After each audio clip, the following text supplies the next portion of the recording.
Welcome to Best Electronics. Are you looking for a best blender for nut butter?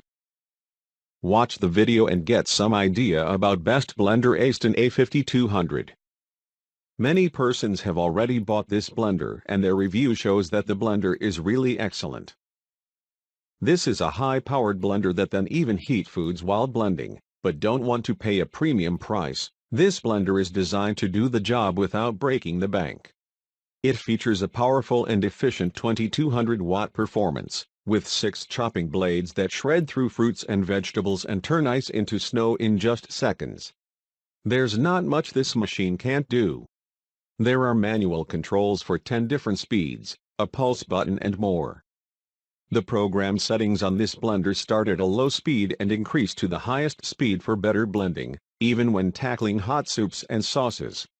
I recommend this blender to everyone because the blender has been tested and is being used by many people all around the world. Item specifics. Capacity, 2L. Blade number, 6. Power, 2200 watt 3 horsepower. Rotation rate, 45,000 RPMs. Controls type, push button.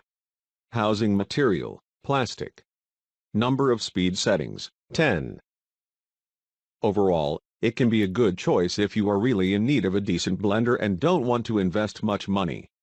Many persons have already bought this blender and their review shows that the blender is really excellent. So, we think this blender is the best for you. You won't find such a good blender at such a low price. Visit the description link for price and more details. Thanks for watching. Subscribe our channel for more videos.